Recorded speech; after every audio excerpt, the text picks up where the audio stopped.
Selamat berjumpa dalam Suara Pertobatan. Firman Tuhan hari ini disampaikan oleh Bapak Pendeta Remedi Terangin Angin MD. Selamat mendengarkan.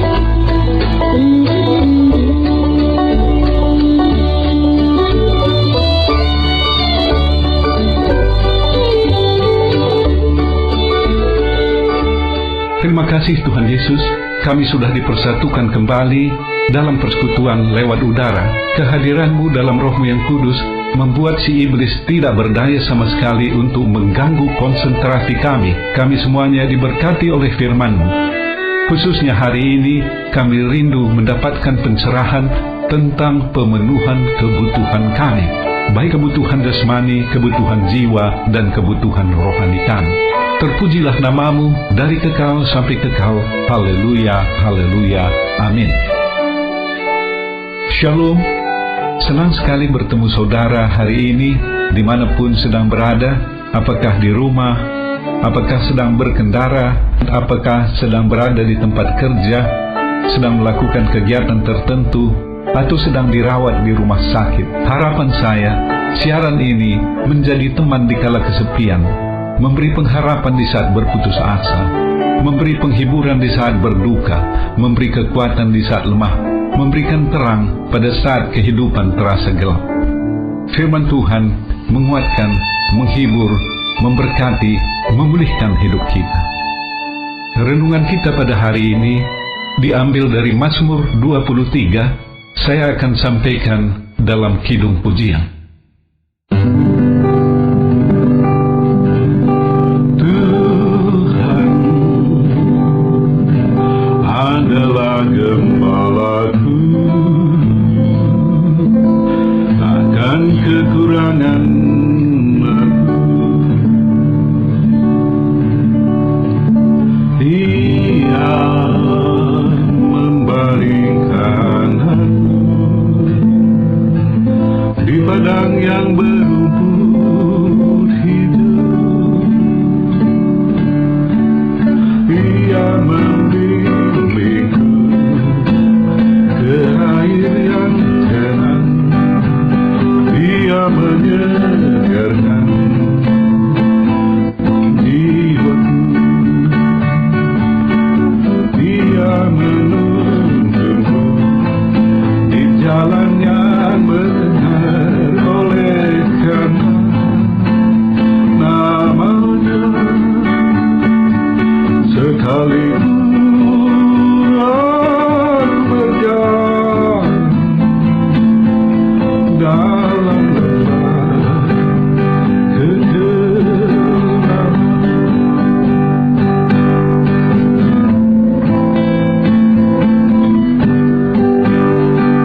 aku tidak takut bahaya, sebab Engkau besertaku.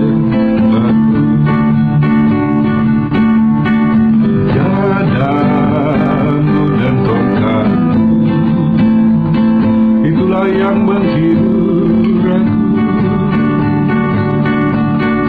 Dia membimbingku ke air yang tenang. Dia menyegarkan jiwaku. Dia menuntunku di jalan yang benar, oleh karena nama-Nya. Sekalipun aku berjalan dalam lembah kegelapan, dan aku akan diam dalam rumah Tuhan sepanjang masa. Kalimat pembukaan dari Mazmur 23, Tuhan adalah gembalaku, takkan kekurangan aku, adalah sebuah pernyataan yang luar biasa. Tak kekurangan. Siapakah manusia yang hidup tanpa kekurangan? Punya 100.000 rupiah kurang, ingin punya 1 juta. Sudah punya 1 juta juga kurang, mau 10 juta dan seterusnya. Sehingga ada ungkapan orang bijak, seperti minum air garam, semakin diminum semakin haus. Itulah dunia. Ada ungkapan dalam bahasa Inggris, you can buy a house but not a home. Saudara punya miliaran rupiah untuk beli sebuah rumah yang indah, lengkap dengan kolam renang banyak kamarnya, tapi uang tidak bisa membeli cinta kasih dan kedamaian hati di dalam rumah tangga. Itu sebabnya seorang yang punya rumah besar mewah di Jakarta, kolam renang, mobil, tetapi apabila suami istri cekcok terus, tidak mustahil suami melarikan diri ke kamar sempit di sebuah hotel. Hidup adalah perkara kekurangan. Saudara barangkali bisa beli tempat tidur spring bed yang paling empuk, tetapi tidurnya saudara tidak bisa beli. Hidup adalah perkara kekurangan. Pernyataan Mazmur 23, takkan kekurangan aku, sungguh luar biasa. Kalau kita perhatikan lebih jauh, tak kekurangan di sini bukan hanya perkara jasmani, tetapi meliputi seluruh kehidupan manusia, baik tubuh, jiwa maupun roh. Saudara, di sini kita berhenti sebentar. Bagaimana pemahaman kita tentang tubuh, jiwa, dan roh? Yang paling gampang kita mengerti ialah tentang tubuh kita. Apabila tubuh dicubit, terasa sakit. Jiwa berbeda dengan roh. Jiwa adalah akal budi, pikiran, emosi, perasaan kita. Apabila satu waktu kita kembali ke rumah Bapa di sorga, maka tubuh ini kita tinggalkan, berasal dari debu, kembali kepada debu. Pada waktu tubuh mati, maka jiwa pun hilang. Tetapi roh tetap ada. Roh memiliki nilai kekekalan. Dalam kerajaan kekal, roh kita ada, tetapi dengan tubuh yang baru. Tubuh, jiwa, dan roh ibarat 3 kaki dari sebuah meja. Apabila salah satu kaki tidak ada, meja akan roboh. Demikian juga, apabila salah satu dari tubuh, jiwa, dan roh tidak mendapat makanan yang baik, maka manusia hidup dalam ketidakseimbangan yang menyebabkan hidup rapuh. Mazmur 23 berbicara tentang jaminan Tuhan bagi pemenuhan kebutuhan tubuh, jiwa, dan roh. Adalah pemikiran manusia pada umumnya yang sangat keliru bahwa tubuh yang baik dan sehat, punya harta banyak, pekerjaan yang baik akan menjamin kehidupan kita, kehidupan berbahagia. Saudara barangkali pernah dengar seorang pengusaha sukses di Amerika yang mendirikan industri penerbangan, berhasil, perusahaan yang maju dan berkembang, hartanya sangat banyak. Tetapi di puncak kejayaannya, pengusaha sukses ini mengalami satu gangguan mental yang aneh. Dia takut ketemu dengan orang lain. Dia takut kalau virus tertular dari orang lain kepada dirinya. Oleh karena itu, dia mengisolasi dirinya sendiri. Untuk berbicara dengan orang lain dibatasi dengan kaca yang tebal. Berbicara juga lewat telepon. Pada waktu ia meninggal, orang kaya ini mati seperti seorang fakir miskin. Pengusaha ini namanya Howard Hughes. Ada film menceritakan kisahnya, pernah diputar di Indonesia. Mari kita perhatikan ayat-ayat Mazmur 23 ini. Pertama, soal pemenuhan kebutuhan bagi tubuh, soal makan dan minum secara jasmani. Dalam Mazmur 23 ayat 2a tertulis, ia membaringkan aku di padang yang berumput hijau. Rumput hijau menggambarkan sebuah panorama yang indah, daerah luas berlimpah dengan makanan yang segar dan sehat, memenuhi kebutuhan kita secara memuaskan. Pada pembacaan ayat ini, barangkali ada saudara yang mengatakan bahwa hidupku tidaklah seperti yang digambarkan ayat firman Tuhan ini. Aku bergumul dengan masalah-masalah ekonomi, tentang apa yang dimakan dan diminum pada hari ini, uang sekolah anak-anak, biaya pengobatan, rumah yang mau habis kontraknya. Rasanya ayat firman Tuhan ini jauh dari realita kehidupan kita sehari-hari. Apakah benar demikian? Saudara, kita periksa apa kata Tuhan Yesus dalam Matius 6 ayat 33. Carilah dahulu kerajaan Allah dan kebenarannya, maka semuanya itu akan ditambahkan kepadamu. Carilah dahulu kerajaan Allah dan kebenarannya. Ini kuncinya untuk mendapatkan apa yang kita butuhkan secara berlimpah. Tuhan tidak berbicara soal pekerjaan kita sehari-hari, tetapi Ia berkata, nomor satukan Tuhan.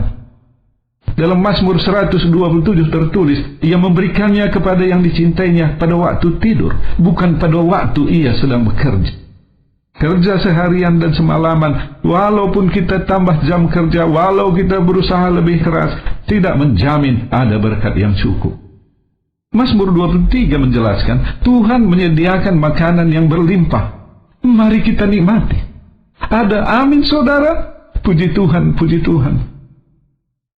Selanjutnya, marilah kita membaca firman Tuhan yang berhubungan dengan pemenuhan kebutuhan jiwa kita. Ia membimbing aku ke air yang tenang. Ia menyegarkan jiwaku. Tidak hanya tubuh jasmani yang membutuhkan makanan dan minuman, jiwa juga membutuhkan makanan. Tersedia aneka ragam makanan untuk jiwa. Misalnya nonton film, dengar musik, menari, baca novel, lihat pemandangan yang indah, lihat bulan dan bintang di malam hari, dan lain sebagainya. Sama halnya dengan makanan jasmani, kita perlu hati-hati memilih jenis makanan. Makanan yang mengandung lemak, kolesterol yang berlebihan tidak baik bagi tubuh kita. Apabila kita terus menyantap makanan yang tidak sehat, lama-lama makanan bisa menjadi pembunuh diri kita sendiri. Begitu juga dengan makanan jiwa. Kita perlu hati-hati memilihnya. Tuhan menyediakan makanan bagi jiwa kita, tetapi si iblis juga menyediakannya. Bagaimana kita mengetahui apakah makanan jiwa berasal dari Tuhan atau dari si iblis? Kita bisa melihat dampak dari makanan itu bagi diri kita. Sama, apabila kita makan makanan jasmani, kita perlu cek kolesterol, tensi, asam urat, dan lain sebagainya. Apakah makanan bagi jiwa sehat? Dapat kita periksa dampaknya terhadap hati kita. Misalnya, sesudah membaca novel atau nonton film, kemudian timbul rangsangan nafsu seksual yang liar, maka makanan jiwa itu datangnya dari si iblis. Tetapi, misalnya, apabila kita sesudah baca novel, nonton televisi, dengar siaran radio, timbul rasa kasih, timbul keinginan membantu, memperhatikan sesama manusia, maka makanan jiwa itu berasal dari Tuhan. Ini sekedar contoh praktis yang banyak variasinya dalam kehidupan sehari-hari. Sekarang ini kita harus berhati-hati memilih makanan bagi jiwa. Pornografi pada masa lalu hanya bisa ditonton di kalangan tertutup. Pada zaman internet ini, setiap orang gampang untuk melihat pornografi lewat internet. Saudara, bisa saja dilakukan pengaturan-pengaturan teknis agar seorang tidak bisa nonton pornografi. Tetapi di dalam praktek sehari-hari, hal itu tidak bisa dicegah. Saudara, apabila saudara punya kebiasaan nonton pornografi, tidak ada yang bisa mencegahnya, saudara. Saudara pun tidak bisa mencegahnya. Orang tua tidak bisa mencegah anak-anaknya menonton pornografi. Ajaran nasihat tidak akan didengarkan. Bagaimana? Dalam keadaan seperti ini, hanya ada satu tempat perlindungan kita, yaitu Yesus Kristus, yang adalah Tuhan Juru Selamat dan Raja kita. Yesus Kristus menyediakan hidangan bagi jiwa kita. Penulis Mazmur mengatakan, Tuhan membimbing kita ke air yang tenang. Ia menyegarkan jiwa kita. Ia memenuhi semua kebutuhan bagi jiwa kita. Tentu makanan jiwa itu tidak terbatas pada ibadah dan persekutuan. Tetapi seluruh aktivitas kita menyediakan makanan jiwa yang sehat, karena di sana kita melakukan kasih. Kita merasakan ada satu keindahan di sana. Dan selanjutnya, Tuhan juga menyediakan makanan bagi kebutuhan rohani kita. Bagian ini adalah bagian terpenting karena menyangkut keselamatan jiwa. Ia membimbing aku di jalan yang benar oleh karena namanya. Firman Tuhan dalam kitab Injil yang mengaitkan kebenaran dengan sebuah nama terdapat dalam Yohanes 14 ayat 6. Yesus mengatakan, Akulah jalan dan kebenaran dan hidup. Tidak ada seorang pun yang datang kepada Bapa kalau tidak melalui aku. Yesus adalah jalan kebenaran dan hidup. Hanya ada satu nama di mana manusia memperoleh keselamatan di dalamnya, yaitu nama Yesus. Nama Yesus adalah nama di atas segala nama. Kehidupan kita secara rohani dipuaskan di dalam Yesus. Inilah berita Injil. Siapa yang percaya kepada Yesus diselamatkan, dan ia dapat menyerukan pernyataan dalam Mazmur 23 ayat 1, Tuhan adalah gembalaku, takkan kekurangan aku. Sesudah Tuhan datang sebagai manusia di dalam Yesus Kristus, maka firman Tuhan ini bisa kita baca sebagai berikut. Yesus adalah gembalaku. Yesus sering menyebut dirinya sebagai gembala. Ia adalah Tuhan yang menggembalakan domba-dombanya. Kita tidak akan mampu melawan ilah-ilah pada zaman ini. Apakah itu kekuasaan harta, keinginan jasmani. Tidak ada di antara kita yang bisa mencegah masuknya pornografi di dalam masyarakat, di dalam kehidupan anak-anak kita. Karena kita adalah manusia yang lemah. Tetapi ada yang bisa, yaitu Yesus Kristus. Jangan pandang remeh tentang perkara rohani. Terimalah Yesus sebagai Tuhan dan Juru Selamat saudara. Pada waktu saudara menerima Yesus sebagai Tuhan dan Juru Selamat, ada kerinduan dalam hati saudara untuk bertobat. Dan Roh Kudus tinggal di dalam hati saudara. Allah tinggal di dalam hati saudara. Allah dalam Yesus Kristus memampukan saudara untuk melawan musuh-musuh pada zaman ini. Melawan pornografi, melawan narkoba. Sekali lagi, saudara, jangan sia-siakan waktu. Lindungi anak-anak kekasih-kekasih saudara dengan membawanya kepada Yesus Kristus. Mazmur 23 berbicara tentang pemenuhan kebutuhan kita, baik tubuh, jiwa, dan roh. Tetapi Mazmur 23 bukan hanya bicara soal kebutuhan. Lebih dari itu, Mazmur 23 memberikan kekuatan pada waktu kita menghadapi permasalahan, penderitaan, atau pergumulan dalam hidup. Mazmur 23 ayat 4 berkata, "Sekalipun aku berjalan dalam lembah kekelaman, aku tidak takut bahaya, sebab Engkau besertaku. Gadamu dan tongkatmu, itulah yang menghibur aku." Ikut Tuhan tidak berarti langit selalu biru dan bunga selalu berkembang. Ada kalanya muncul masa kelam dalam kehidupan. Kadang-kadang ada angin ribut, ada kesulitan, dan ada krisis. Pergumulan hidup dihadapi oleh semua manusia, baik orang percaya maupun orang yang tidak percaya kepada Yesus Kristus. Tetapi bagi orang percaya, ada gada dan tongkat Tuhan yang menghibur kita. Bagi orang percaya, Tuhan tidak lepas tangan. Ia berjanji menolong kita, seperti tertulis dalam Mazmur 91 ayat 7 demikian. "Walau 1000 orang rebah di sisimu, dan 10.000 di sebelah kananmu, tetapi itu tidak akan menimpamu. Tuhan tidak akan melupakan umatnya." Sekarang kita beralih ke ayat selanjutnya, ayat 5. "Engkau menyediakan hidangan bagiku di hadapan lawanku. Engkau mengurapi kepalaku dengan minyak, pialaku penuh melimpah." Lewat pergumulan, penderitaan, bahkan mungkin aniaya yang kita alami, seperti tertulis dalam ayat 4, Tuhan menjanjikan berkat dalam ayat 5. Sekali lagi, ayat 4 berbicara tentang penderitaan, ayat 5 berbicara tentang berkat. Tampaknya penderitaan dan berkat berdekatan letaknya. Sering sekali di balik penderitaan yang kita alami, ada berkat yang Tuhan sediakan bagi kita. Itu adalah berkat yang menyamar di balik penderitaan dan pergumulan. Saudara pernah dengar cerita tentang gubuk yang terbakar? Begini ceritanya. Satu-satunya orang yang selamat dari kecelakaan sebuah kapal terdampar di pulau yang kecil dan tak berpenghuni. Pria ini, seorang Kristen, segera berdoa supaya Tuhan menyelamatkannya, dan setiap hari dia mengamati langit mengharapkan pertolongan. Tetapi sejauh itu tidak ada sesuatu yang terjadi.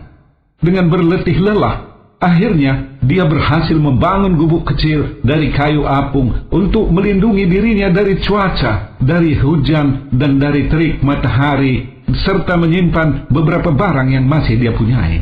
Tetapi suatu hari, panas terik, setelah dia pergi mencari makan, dia kembali ke gubuknya dan mendapati gubuk kecil itu terbakar habis, asapnya mengepul ke langit. Dia sedih dan marah. "Tuhan, teganya Engkau melakukan ini padaku." Dia menangis. Pagi-pagi keesokan harinya, dia terbangun oleh suara kapal yang mendekati pulau itu. Kapal itu datang untuk menyelamatkannya. Dia heran, "Bagaimana kalian tahu bahwa aku di sini?" Tanya pria itu kepada para penyelamatnya. "Kami melihat tanda asapmu," jawab mereka. Mudah sekali untuk menyerah ketika keadaan menjadi buruk. Tetapi kita tidak boleh goyah, karena Tuhan bekerja di dalam hidup kita, juga ketika kita dalam kesakitan dan kesusahan. Ingatlah, ketika gubukmu terbakar, mungkin itu tanda asap bagi kuasa Tuhan. Di balik kesusahan dan penderitaan, di sana ada terselubung berkat yang Tuhan sediakan. Berkat Tuhan adalah berkat yang berlimpah. Berlimpah artinya melebihi isi bejana yang kita miliki sehingga tumpah keluar. Berkat yang Tuhan sediakan bagi kita bukan berkat yang hanya diberikan sekali-sekali, tetapi sepanjang umur kita. Di dalam ayat 6, ayat terakhir, pemazmur menulis, kebajikan dan kemurahan belaka akan mengikuti aku seumur hidupku, dan aku akan diam dalam rumah Tuhan sepanjang masa. Sebagai anak-anak Allah, kita adalah orang-orang yang diberkati sepanjang masa. Tidak hanya pada waktu kita hidup di dunia ini, tetapi juga nanti dalam hidup yang kekal.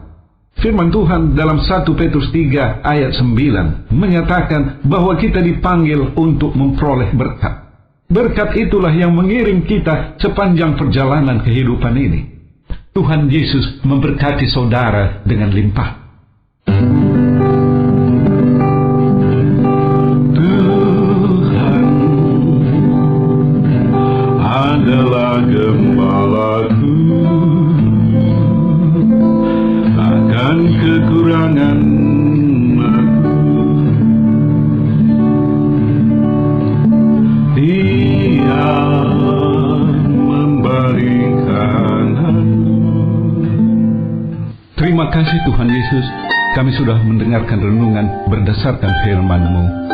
Saudara-saudara yang mendengarkan siaran ini, dan pada saat ini saudara merasa ada satu jamahan Roh Kudus dalam hidup saudara, sehingga saudara berkata, aku diberkati oleh firman Tuhan ini, aku ingin ikut Yesus seumur hidupku, aku ingin diberkati seumur hidupku, dan kusadari kehidupanku selama ini adalah kehidupan yang berdosa, aku sudah tersesat di dalam perjalanan hidup ini.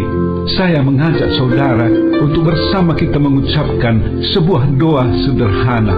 Tuhan Yesus, aku menyadari kehidupanku yang berdosa, kehidupanku yang tersesat selama ini. Aku merasakan lawatan Roh Kudus. Aku minta ampun kepadamu Tuhan. Pulihkan hidupku. Terima kasih. Haleluya, haleluya.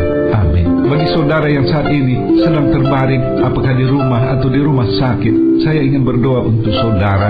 Silahkan tumpangkan tangan saudara pada bagian tubuh yang sakit. Apabila saudara tidak bisa menggerakkan tangan, pusatkan hati dan pikiran saudara pada tubuh yang sakit itu. Tuhan Yesus, melalui persekutuan lewat udara ini, kami merasakan ada Roh-Mu yang hadir sesuai dengan firman-Mu, di mana Injil diberitakan, di sana ada kuasa mujizat, kuasa penyembuhan. Sembuhkan saudara-saudara kami yang sakit, yang sudah dijamah oleh firman-Mu pada hari ini. Haleluya, terima kasih Tuhan Yesus. Bagi saudara yang memiliki akar pahit di dalam kehidupan, rasa dendam, amarah, kekecewaan, kebencian kepada seseorang atau beberapa orang lain, sehingga saudara merasa tidak diberkati, saudara kehilangan damai dan sejahtera di dalam kehidupan saudara, saya ingin berdoa untuk saudara. Kami tahu kami tidak bisa mencabut akar pahit itu, tetapi Engkau Yesus sanggup mencabutnya. Tuhan Yesus, berbelas kasihanlah bagi semua saudara yang memiliki akar pahit. Sembuhkan, cabutkan akar pahit itu. Hamba berdoa bagi semua pendengar siaran ini, dimanapun mereka berada. Engkau berkati hidup mereka, berkati seluruh pekerjaan, usaha, kegiatan studi mereka. Berkati mereka di dalam kehidupan rumah tangga, sehingga kami sama-sama bisa menyaksikan berkat Tuhan yang berlimpah sepanjang perjalanan hidup kami. Terpujilah nama-Mu dari kekal sampai kekal. Haleluya, haleluya, amin.